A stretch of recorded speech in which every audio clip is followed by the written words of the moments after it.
You are listening to I Am Refocused Radio with your host, Shamaya Reed. This show is designed to inspire you to live your purpose and regain your focus. And now, here's your host, Shamaya Reed. Hey, welcome to I Am Refocused Radio. We are here once again, and today we have another special show lined up for y'all. We're going to talk to amazing author Nita Sweeney. She's not just an amazing author. She's a runner, and she knows how to meditate. And she's coming all the way from Columbus, Ohio, remotely via Zoom, and that's been popular for the past 2 years. First and foremost, I just want to welcome Miss Nita to the show and say, how are you doing? Thank you for inviting me. I'm doing really well. I'm really excited to talk to you and to just kind of dive into things and share my experience with your audience. So hi, everybody. Thank you so much. And you have a powerful story. Like I said before we started, I was very inspired just reading about you. I mean, the fact that you run so many marathons and half marathons since 2010, I mean, you're just walking the walk, talking the talk, and showing up. But before we even go into all that stuff, let's learn a bit about you and how this all started. So it started kind of dark.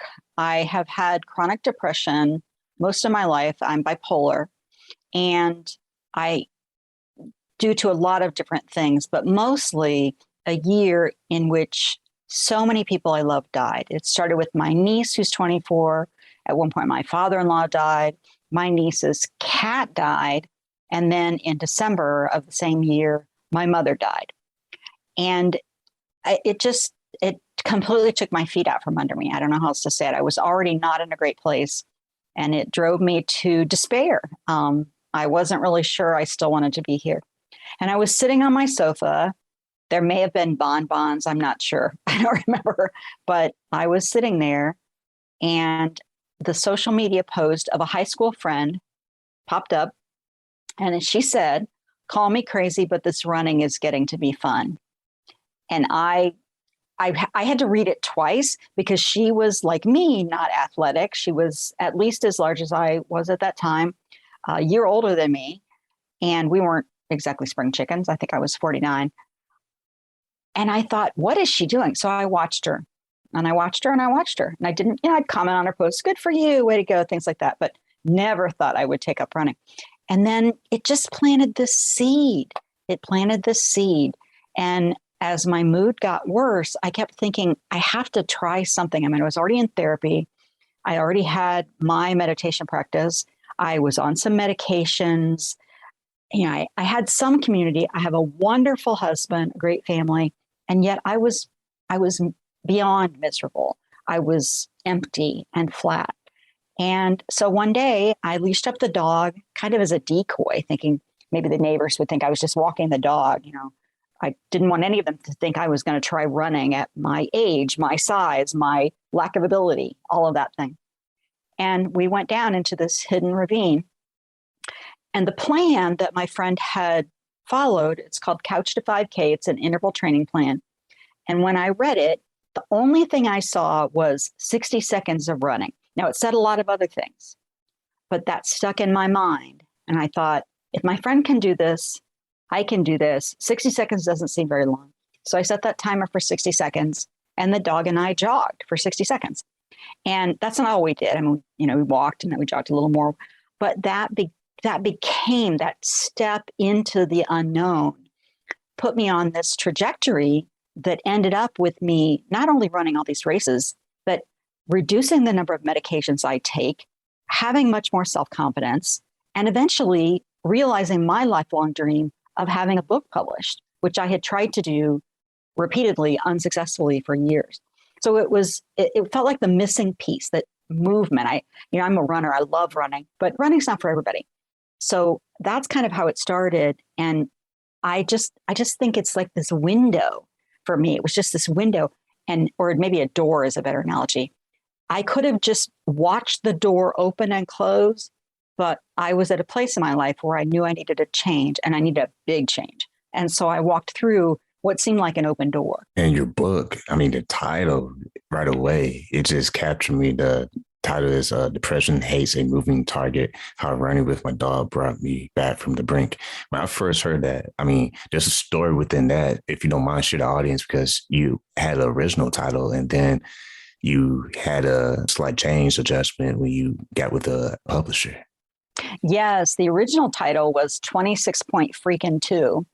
And it wasn't a horrible title, but my publisher, it's great because they don't always do this with authors, but my publisher collaborates with the author on pretty much everything. And so the editor said to me, what else you got? Because that's good, but not great. We need something great. And that phrase is something, I don't know, I've just always said. I'm sure that I wasn't the first one who said it. And I've heard many people say it since, famous people. But it was one that I would say to other friends who were struggling. This one friend in particular called me one day at, I don't know, it was like 3:00 in the afternoon. And she said, Nita, I cannot get out of bed. I don't know what to do. I can't get out of bed. And it just popped in my head. I said, remember, depression hates a moving target. So just get out of bed. Just even if you just sit up on the edge of the bed, when you've done that, call me back. And I hung up. And then she called me back and she was sitting up. And I said, all right, remember, depression hates a moving target. Just walk to the bathroom and brush your teeth. And I hung up. And then another time, I called her and she did the same thing for me. But that's kind of been sort of a slogan, because the idea is that I say we, but I'm fighting inertia. I'm often fighting what feels like a heavy, heavy weight, a physical weight on my body because of the depression. And I'm bipolar, so I also get hypomania, but most of the time when I have symptoms, they're that heaviness, that darkness of depression.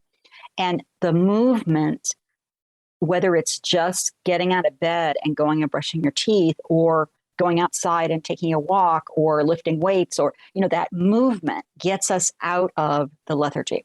And it's not going to, it didn't fix everything, but it made such a difference. So that's where the title came from, is just this saying that my friends and I have kind of bantered around for years. Remember, depression hates a moving target. Let's, just get up, just get out of bed. Once again, listen to I'm Focused Radio, talking to our special guest, Miss Nita Sweeney. And man, let's talk about your dog, because you told me before we started the interview that you have a recently new dog, because the original dog from the book has gone to dog heaven. So tell us about the original dog that is talked about in this book and how special that dog was in your life. Well, that was Morgan, and his nickname was Mr. Dog. And I swear that I don't know who lost him, because he was a rescue. He was found near a freeway, and we got him through essentially the pound. And he was a yellow Labrador, but he came to us at, I don't think he was 6 months old, totally housebroken, completely trained. It was just like somebody lost him. And like I said, we tried to find the owners. We went through all the channels to try to find the owner, and nobody claimed him. And he was just the perfect dog. He did occasionally, chew up a pillow. I think it was him that chewed not just one of my husband's left moccasins, but after he replaced the moccasins, the second left moccasin. So he did do that. But otherwise, he was a really good dog. And he was just a very gentle dog. He was big. And when he started running, he just knew right away to stay at my left side. We had walked and done some very basic training with him, but he was pretty much trained. And he had this stride. When you run, people think about bouncing up and down, but you're actually not supposed to bounce much. If you are running and someone just looks at your head should be kind of going along in a straight line, and it should be parallel to the ground. So when you're running, you don't really bounce up and down. Your legs are moving up and down, but your body's not supposed to bounce. And that's the way Morgan trotted along beside me. His back straight, his tail up, his head erect, his ears flapping a little bit, but nothing bouncing. And I just kept thinking he was like my coach. And in the book, I sort of give him words sometimes, because I could tell he would get a little impatient with me. He'd want to go when I was fiddling around doing something else. And so I'd look at him, and he'd just give me this look. And, Mom, come on, you've got the watch on, you've got the shoes on, let's go. And interestingly, Scarlett does something similar with that, where she kind of gives me that look. That's our That's our new dog. Because after we lost Morgan, we couldn't bear it. I mean, it just was so hard. He lived to be, I want to say he was 14, and he lived a really good, long life. And we couldn't bear it without him. I'll just tell you real quick, I went to go write at a coffee shop, and my husband went to the bookstore, and he texted me from the bookstore, supposedly. And he said, I need your help. And I texted back, what? And he texted me a photo of him holding a yellow Labrador puppy. And I said, I thought you went to the bookstore. And he said, the pet shop was next to the bookstore. And oh my gosh, that was not my plan. I was going to rescue another dog, all this. So yeah, we ended up with this pet shop dog, but she's just a gem. And she runs with me too. We just got back just now from a little trot around the neighborhood, and she's turned out to be a good dog. I think it's just that Morgan was the first dog. He's the one I started with. So he'll always have that special place in my heart. And I wrote so much about him, and so he's kind of memorialized, which I think is wonderful, because he was my first dog coach. And now Scarlett's my new dog coach. So. And it sounds like Morgan just is a true legend, because this book has been, just to say the very least, it's blown up. it's really has. It's still taking off. People all around the world are reading it. Everyone is giving their feedback. And I know it's not just because everyone loves dogs, but it's really just about the story behind everything. Was anything shocking to you as far as how much attention this book has received? It's awesome to see that this book took a life of its own, so to speak. Yeah, it's been a very pleasant surprise. I just didn't know what to expect. It's interesting because I've been in the writing community for a very long time, but until it happens to you, I would hear people talk about what it was like to have a book either take off or not take off. And until you're actually experiencing it, you just don't know. And so it's very funny because I know people are buying the book, they're leaving reviews, I'm being asked for appearances. I'm just got interviewed by a big women's magazine. A blurb was in another women's magazine. I mean, so there's getting a lot of hype. And yet here I am at home running down the streets of our neighborhood with the dog. So it's like anything else. There's a great book title I love. It's After the Enlightenment, the Laundry. And so that's kind of what it's like. It's, after the great success, you feed the dog, or after you get a great review on Amazon, you go for a run and you take a shower. So there's a lot of ordinariness to it, but it's been, because it was my lifelong dream, and I tried really hard for a long time. And I pitched the book to a lot of places before Brenda Knight at Mango Publishing. Thank goodness, I call her my fairy godmother, because she picked it up, she believed in it, and has championed it. And I had worked so hard for that and really didn't think it was going to happen. I mean, I really didn't think it was going to happen this way. So yeah, I'm still sort of stunned half the time. And then I go brush my teeth, and then I go, eat dinner with my husband. It's actually very ordinary a lot of the time. Once again, talking to our special guest for today, Nita Sweeney.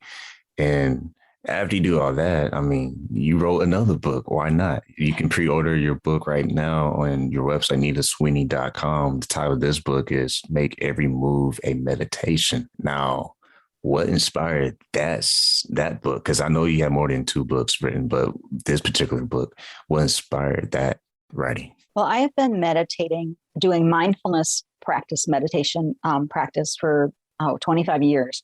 And so I wanted to write something about mindfulness meditation. I had something in mind, but the first book was really about movement and mental health. It's really a running book with a mental health thread in it, because it goes through very specifically my journey of running and the things that happened and the training and all that.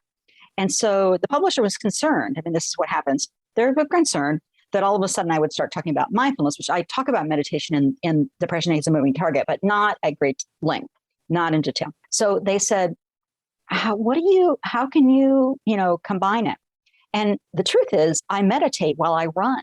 Sometimes it's as simple as choosing to focus on my left foot, just the sensations that I might be feeling when my foot hits the ground, just to use that as a way to focus and remain calm. And especially during long runs, you get bored. And so you have to get interested in something else. And so I'll be interested in something in the present moment to try to keep my mind in the present moment.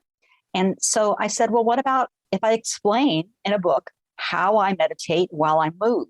And we needed to make it broader than just running, because I meditate when I walk, I meditate as I go through the day. And I know a lot of people who meditate doing other sports, other types of fitness, other types of exercise. I got a friend who does laser tag, another one who does disc golf, a guy who dances. I mean, have lots of people I know that are in the meditation community that use movement as their posture, if you will. Because if you talk to serious meditators, a lot of times there's discussion of posture when you're sitting. You should be erect, but yet relaxed. You should, have your head, your chin tilted down a little bit.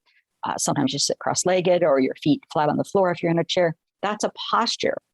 And so when I'm running and meditating, my posture is running, is movement. And so they were very interested in that. And the book's not out yet. It comes out in August of this year, but it's gotten great feedback already. It was featured in the Wall Street Journal, which that we didn't pitch that. I mean, that's not PR we sought out. Some reporter, Ellen Gamerman, contacted me, and a couple of the meditation teachers that I have worked with have been really impressed with the book. So I think I hit on something that people were looking for, because nobody's got time right now. I mean, people are so busy. So what if you could combine your meditation practice with whatever form of exercise or movement you're already getting? And so the book talks about my anxiety and how movement meditation helped with that. It talks about paranoia and depression and all the kinds of ways that my mind plays tricks on me, and how the combination of movement and meditation, how I work with those things using that. And so it's a little different spin on movement meditation or mindful movement, because it does have that mental health angle. And I think right now, people are starting to talk much more openly about mental health issues and about how we all have, it's kind of like a spectrum. Everybody has something that's tweaking them. And for me, it can be fatal if I'm not treating it on a regular basis. For other people, it's just an annoyance, and then everything in between. And so I wanted to share how I use movement meditation as another kind of tool in my toolkit, because I still do sitting meditation. And of course, I run a lot, and I do, other things like I do go to therapy. I take medication, but much less medication than I did. So it's such an important part of who I am. And once we realized that I could combine the movement with meditation, not just in my practice, but as a book, as a kind of a guidebook for other people, it took shape. They wanted it, and so it's coming out in August. I'm just so excited. I worked really hard on it too. At one point, I think I had 47 books out of the library. It doesn't have a lot of footnotes in it, but I wanted to do enough research that it felt solid, that I knew I wasn't the only one doing. Once again, talking to Nita Sweeney here on I Am Refocused Radio. You go to her website, nitasweeney.com. And I know why you have so much that you can give to people as far as experience and wisdom and your stories, because you did it. I mean, we haven't even touched on the marathons and races that you've done. Like, we haven't scratched the surface. We just kind of teased the audience. So I know we don't have that much time left, but I want to squeeze this in here. Was some of your memories with actually being marathons and races, different types of races, because that had to been, something that took courage. It's not like people just get up one day and say, oh, I'm going to just run, with everybody else. I'm trying to think. I think the memory that always comes back to me is I'm a slow runner, and I don't apologize for that. But by the time I came in to the finish of my first marathon, most everybody was gone. The staff was still there, and the people who knew me and the other late finishers, the end of the back of the pack.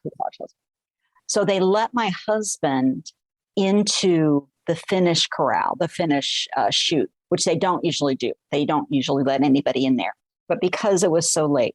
So I crossed that finish line and he was there waiting for me. And I couldn't believe that I had finished a marathon. I just could not. I mean, it's still some days, I'm looking at the medals right now, and I still some days think, what? And he wrapped his arms around me and I wrapped my arms around him. And the official race photographer caught that moment of us embracing after I had finished that. And that moment right there, I ran with a woman named Julie DeBoard, and she was so inspiring. She'd run a race before, and she just stood there and watched us just embrace, because it was just a moment. I mean, it's just nothing like it. So there's so many memories. I could go on and on, but that's probably the one that, because he's always been there for me. He's always been there for me. And I've had some rough mental health patches. And so that moment of him embracing me when I finished was priceless. Yeah, I have to plug your title of your first book, because when I first read it, I was hooked. I was like, man, that is awesome, because it's a good statement. And the title, Depression Hates a Moving Target, How Running with My Dog Brought Me Back from the Brink. I mean, that first statement, Depression Hates a Moving Target, that is so powerful, man, because, and when you explain about your friend, how she would call you and then you tell her depression hates a moving target, get up, and then she'll call you back and you say, go brush your teeth. It's like an action. It's like, take this baby step. Okay, take that baby step. Yeah. Like, that is so inspiring. Like, did you realize how powerful your determination will inspire so many people? I don't know, because to me, it just felt like something I needed to do. And I have to be careful not to think too much about the audience. I mean, I'm thinking about your audience and love that they're here. But when I'm writing, I really have to write for one person. And that was actually a different high school friend.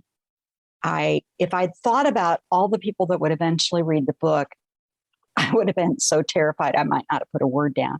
But now I feel the power of it. I mean, I felt the power of the phrase myself, because that's how I had to live. I had to remind myself, you just have to get up. You just have to get moving, or I would just be frozen. So, yeah, I mean, so no, I guess the answer is really no. I didn't see it coming, because if I look too far ahead, it's just too scary for me. And I think that's part of the meditation practice, is I just really try to stay right where I'm at. Right now, I'm just here talking to you.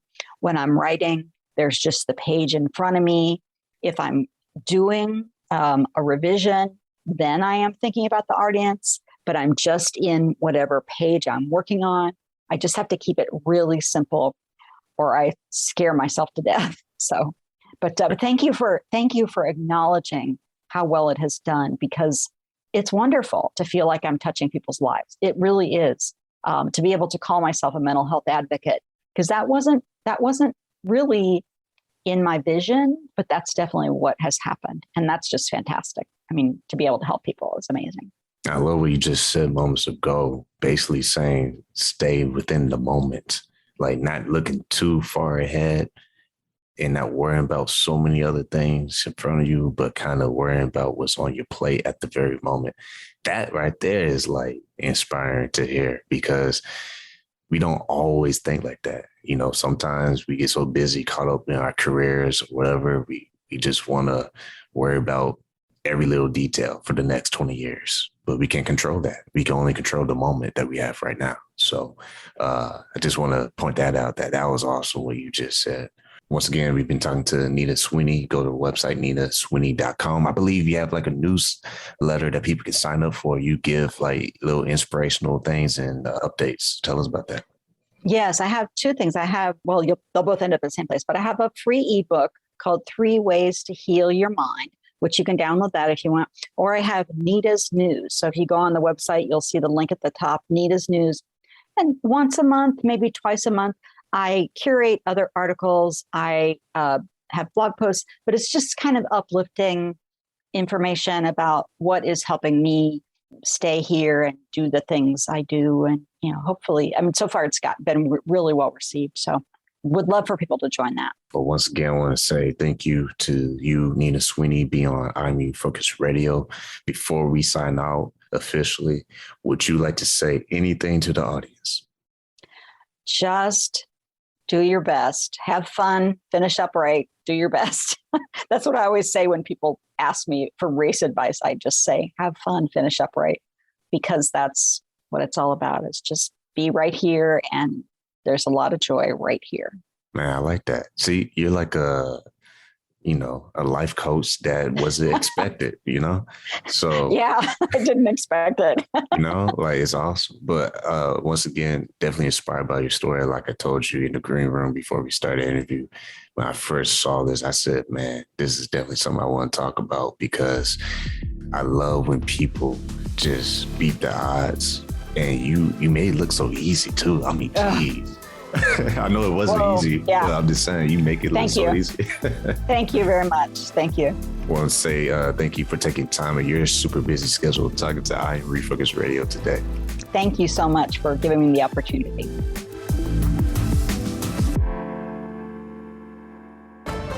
I Am Refocus Radio is brought to you by Foo 4-Star and Holy Crab. Foo 4-Star is a family-owned Asian restaurant in San Antonio, Texas. We have been a local favorite for Asian cuisine for over 10 years. With nothing but full smiles and fast service, you'll be leaving satisfied. Come on in for some authentic Vietnamese food. Holy Crab is one-of-a-kind Cajun Creole-style seafood restaurant located in Universal City, Texas. We offer traditional seafood items as well as chicken and steak. We also offer seafood boils. Come give us a try. You won't be disappointed. You can find these two eateries in Universal City, Texas at 2921 Pat Booker Road.